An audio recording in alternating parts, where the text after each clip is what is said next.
Newsfirst Newsline with Faraz Shauketaly. And a very good evening to you, and welcome as always to Newsline Live. Now then, this evening we've got a guest here who's been very much part of the political fabric of our country, with various inputs from time to time, and has been governor of two different regions. Now then, the problem here we are facing in our country today is, of course, that nothing ever seems to be ticking along in good order. And I'm not talking about this issue with, that we're all facing, which is, of course, COVID-19. Let me introduce you, although really my next guest needs no introduction, Mr. Maithri Gunaratne. Good evening to you, Maithri. Good evening, Faraz, and nice to have you back. See you again. Thank you. Hope everything is okay. Yes, it's the tick is doing all right. Okay, that's Thank great. you. That's Thank you. great. Now then, I thought, Maithri, we'll start off with a saying. It was said by Ayn Rand, an author, way back in 1957. 1957, of course, was 9 years after we got our independence. we got our independence. So, when you see that in order to produce, you need to obtain permission from men who produce nothing. When you see that money is flowing to those who deal, not in goods, but in favors. When you see that men Get richer. get richer by not selling goods, but by graft and pull rather than by work. And when you see that your laws don't protect them against you, but rather protect them from you, and when you see corruption being rewarded and honesty becoming a self-sacrifice, you may know then that your society is doomed. That is what Ayn Rand said way back in 1957. How true is that today, especially when we see in Sri Lanka a complete lack of the implementation of the rule of law when it comes to serious matters, at the expense and at the risk of sounding boring, but nevertheless, we must say it, the bond scam, for example, is one. An investigation into the previous bonds. Nothing has resulted in any gain, apart from some nice words, and now they say, well, you know, we've filed some cases, but, you know, so many years later, nothing is happening. When we look at the Easter bombings, this was a callous attack on innocent men, women, and children on a very special day for them. And in one instance, when they were actually in the midst of listening to a sermon. And it goes on and on. The roads are neglected, the lot of the farmers is entirely poor, the housing stock is still way below what we really need, and yet our politicians seem to be enjoying the best of everything, without a care in the world. Faraz, I think Ayn Rand, as far back as 1957, has had the wisdom to speak about a country like Sri Lanka. And what she has said they are actually real words of wisdom. And today, we are placed in this unfortunate predicament where honesty is a disqualification, where if you are ready to rob with the system, play out the system, if you are corrupt, you are protected. That is the main issue in this country. Now, I think, I don't like to talk about myself, but what I'm trying to say is, I have had the opportunity of leading two government organizations, that is the Lanka Coal Company and the Mineral Sands. Yeah. which are companies which are doing a lot of business, where one was purchasing coal for our coal power plants and the other was producing minerals for the export. Now both these institutions, when you try to put it right, when you try to do the right thing, you are the victim there. So Ayn Rand has spoken so much, Indeed. has said so much with such a little small paragraph. Yeah. It's unbelievable, because once I saw this, once you sent it to me and I saw it, I realized that this is the shortcoming in this country, because anyone, for instance, now take the first sentence. In order to produce, you have to get permission from people who do not produce anything. Absolutely. Which is perfectly correct. Absolutely. It is perfectly correct. You want to if you want to do something, you have to go to 10 to 15 organizations to get it done. Now, for instance, I had a client of mine whom I met about 2 days ago. He has a quarry, and he was telling me, in order to get his quarry license, he has to go to about 10 different organizations and go through the same process 10 times, and that process alone costs him about 2 million rupees, and it takes about 2 to 3 months. Every year you have to do it. Now, for instance, I have a possession of a gun. Now, to get my gun license, I have to go to the Grama Sevaka. I have to take it and go to the police station. I have to go and meet the SSP. Having met the SSP, I have to go and hand it over to the Defense Ministry and get the license. Now, how long do you think this is going to take? But aren't those checks and balances necessary? No, not that I am saying it is not necessary for us. But why can't they give it for every 3 years? They can charge the amount for that for 3 years. But why should they get the citizen to go through this process every year, time and time again? If there has been an illegal use, we'll say, of a gun or a misuse of a gun, yeah, then they can call you, either cancel it. But that does not happen. There are politicians who seem to be using guns as toy guns, going into parties, shooting all over the place, and nothing seems to be happening to them. And what happens is, for us, they take those opportunities or those incidents and they penalize the people who are abiding by the law. The law-abiding citizens. The law-abiding citizens. This bit is, it's almost like Ayn Rand is a soothsayer, because this bit is wonderful. When you see that money is flowing to those who deal, not in goods, but in favors. When you see that men get richer by graft and by pull than by work, and your laws don't protect you against them, but protect them against you, well, we have a problem. It is happening in Sri Lanka. It's a working example. It's the reality. Reality here. It's the reality here. And so it's not and what it says, so your society is doomed. Yes. So basically, for us, we are doomed. We are doomed. Because if you see the civil service, the public servants, and if they don't play ball with their political masters, and we've seen this happen, we've seen it happen, we've seen it tested in a court of law as well. When you see corruption being rewarded and honesty becoming a self-sacrifice, you may know that your society is doomed. And so, you know, the large numbers of the civil service, they are good, honest, educated people. But if they don't play ball with their political masters, then they'll get transferred and their life will be made a bit of a misery. No, for us, I don't agree. You don't? I don't. What I'm saying is, if each of us do our job to the best of our ability, then this problem is not going to arise.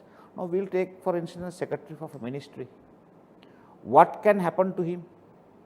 He has to be transferred to another ministry. Or to the pool. Yeah. So how long are they going to do? If every secretary to a ministry does not work to please his political master, but does work to please the country, the people of this country, and if he's going to be penalized, how long are they going to penalize him? So the issue is for us, none of them are interested in doing their job. If each of us are committed to do our job, Sri Lanka is going to be a better place. Now, for instance, there are some judges I have seen, irrespective of who the party is, they give decisions which are fair and just in courthouses. Right now, when we go and appear and when we see this, sometimes we wonder whether, with the case you have in hand, whether this judge is going to hold with us or give us relief. Yeah. Because you see the odds against you. Right. And the odds are not facts of the opponent, but the political background. But there are some instances where they have held very freely, very impartially. They have decided nothing has happened to them. But how do we get good, sound men and women to act like that in that position of responsibility? For us, that is a matter which will have to come from them. No laws can make a man independent. No laws are going to make a man independent. That need to work has to come from them. It has to come from within. When you are given a job for us, you need to work with commitment. Otherwise, nothing is going to happen. Nothing is going to flow from that. And if everyone works with commitment, I mean, then one thing is things are going to move, and then the politician is going to know that you can't play around with this guy. Now, do you think that our foreign policy and our response to what I call the Ides of March, Geneva, surely the international community are going to be up in arms.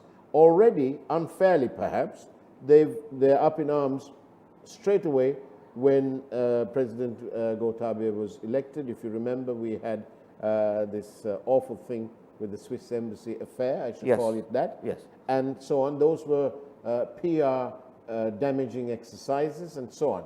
So, but now, a year later, we've got a situation where the international community will most certainly stand up. They've already started making noises. For example, the Muslim, the burial issue, right? That's that. What about the accountability process? And, you know, we need to get to the bottom of this. We need to find out if there have been transgressions and so on during the latter stages of the war and so on, then we need to draw a line under that. We need to make reparations. We can't bring them back to life, of course, but we can make an apology. Also, we need to make sure that there is a board there at Parliament grounds with 5,000 soldiers missing. Nobody, I didn't see any of the UN High Commissioners asking about those people, but they are asking about the LTTE and those combatants. I find that a bit odd. But, you know, that's what we are up against. And it doesn't help, does it, when this government is not doing it? For us, I would say, I mean, Yapalana government had its faults, had its mistakes, shortcomings. But when it came to the international and this Ides of March conference, which is held every year, if you realize for us, towards 2019, things were simmering down. And maybe 2020, if these people came and did not take the law to their own hands, this would have died a natural death. But I interviewed a professor Yes. Of law at the Jaffna University, and he told me that the Ranil Wickremesinghe government had only paid lip service, that none of the things that they promised has actually happened. And in short, he accused the Yapalana government of styling it out. For us, the issue is this. I would say it was a burning issue in 2015. It was an issue which the government basically started shuddering when they had to go before the Human Rights Commission in Geneva in every March. But after 2015, that problem was addressed and there was a lot of measures which was taken for reconciliation. And there was a special ministry and a lot of, I think, former HE, Mrs. Chandrika Kumartunga was the heading that. So there were a lot of steps taken on behalf of that. But after this government came into power, from the Swiss embassy issue up to the Muslim, this burial issue, it has been always something which was going to propel them to take it as a human rights issue. So when they see new issues coming up, and remember, we are not looked as, or we have got a very strong LTTT type of lobby in the outside world, always working to destabilize us. So we have to be prepared for that. Our embassies for us, from the UN, the representative in the UN to all over the place, we are totally inactive. We don't do any lobbying in those areas. Most of the ambassadors are sent, they have got a free paid holiday. On that note, about free paid holidays, let's go for a quick break. It's time for the headlines from Primetime News. Don't go away, come back. This is, after all, Newsline Live.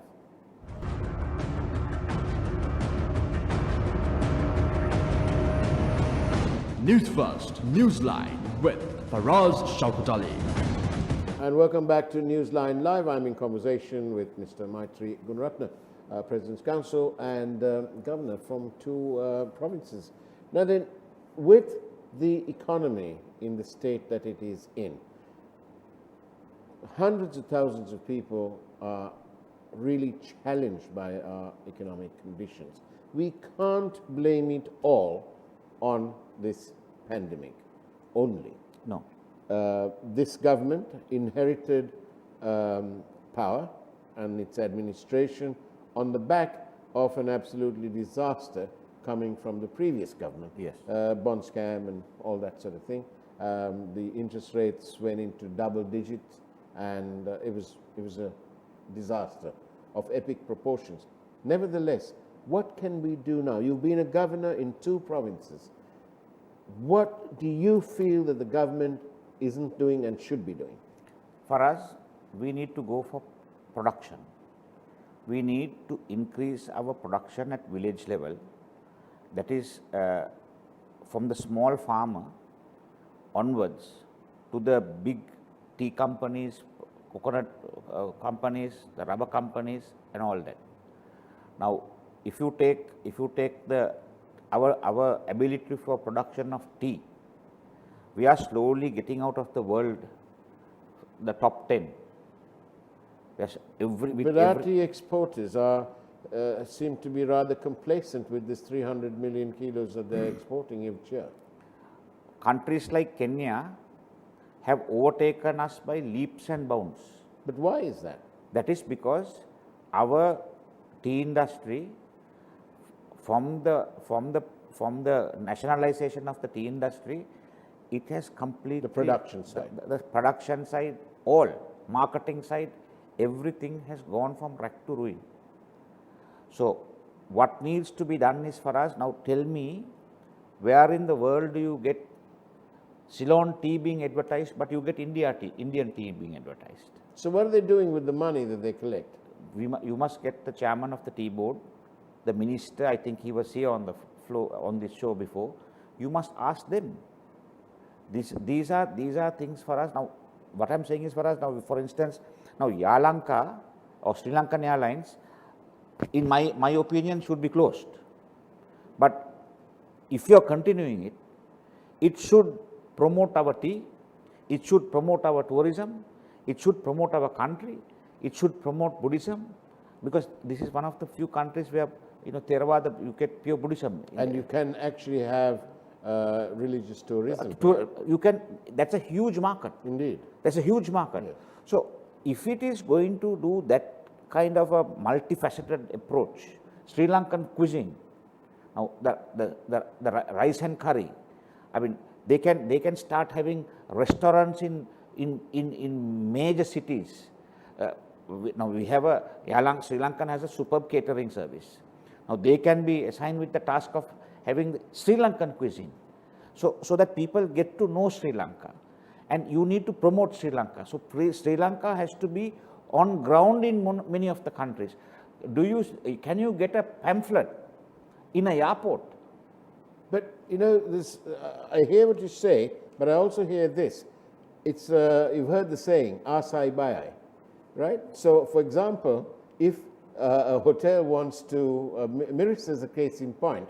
The people there, those people who operate in these little restaurants and so on, Mirissa, they did that without any promotion from anywhere. Correct. But then the tourist board came and shut them all down. Yeah, that they go back to Ayn Rand. Yeah. When you see that in order to produce, you need to obtain permission from men who do not produce nothing. So that is a classic example. Tourist board, I would say for us, is a stumbling block for tourism. The tea board, I would say, is a stumbling block for the promotion of tea. So the foreign service is a stumbling block for the promotion of foreign affairs in Sri Lanka. So all these organizations which have been put in place to promote and foster and encourage is working in the negative. So that is the dilemma we are faced with. And if that cannot be changed, I mean, the general thought was that President Gotabaya Rajapaksa would come and change it, because he was known to be a person. He was known for his delivery. Agreed. But in his cabinet, it is his cabinet. It is his prime minister. It is his cabinet. In the cabinet, we get people whose, let us say politely, their integrity has been questioned not once, not twice, several times over the years. Yes. There are state ministers whose integrity is actually in shatters. They shouldn't even be anywhere close to parliament, let alone being appointed a state ministership. But this is the kind of people that we are stuck with. How do you change the culture? One thing is this. Now, these people, most of these ministers, state ministers, all of them people knew that they were corrupt. But what happened was, the people have reappointed them in 2020. They have been reappointed. Yeah. So, I mean, what does anyone do if the what I'm telling is, for us, the blame is not only on the politician. The blame is also on the voter, because you vote them in, and this is what you get. Well, you know, the JVP seems to make all the right noises in parliament. Yeah, but the people don't vote for them. Yeah, so what do you do? So there is a saying for us: the people deserve the leaders they get. So is it that, or is it that when you pay peanuts you get monkeys? Monkeys. Both. It works both ways. Both those sayings. Because apparently in Singapore, their ministers and so on get paid an awful lot of money. No, not only that, for us. In Singapore, there is a minimum qualification to be a minister. Right. In the Singaporean cabinet, I don't think there is anyone who does not have a degree. Most of them are all holding doctorates. Most of them are extremely well-educated, successful businessmen who are leading the Singapore cabinet. And for us, that is their success. That is their success. It's a merit-based approach they have in Singapore. How far is Sri Lanka away from such a merit-based system? I think we are about 1,000 years behind. 1,000 years behind. If you take for us Singapore and Sri Lanka, we are 1,000 years behind. But if the present president, even if he wants, he can get this thing going and accelerate the process, because the system is there for us. But the system is there. No, for us, I want to add another thing. Yeah. Now, for us, you take the smallest unit of administration in this country is the Grama Sevaka division, and most of the Grama Sevaka divisions have about 350 households. Do you know how many government officials drawing government salaries are allocated for a Grama Sevaka division? There is about 10. Each of them drawing a minimum of 50,000 rupees. So the government is paying 500,000 per Grama Sevaka division, having 10 officials, Grama Sevaka, Samruddhi Niyamaka, Govi Niyamaka, all these, there are about 10 people, some places there are more, but they have not brought any bounty, any prosperity to the normal village folk. So there is where the problem lies. And as we really must finish, but here's a sentence written by our current Prime Minister. After all, arousing religious and racial sentiment remain to this day sure vote-catching tactics. Definitely. On that note, Maithri Gunaratne, thank you very much. It's now time for the primetime news from News First. Take care, have a great evening ahead of you, and of course, God bless you.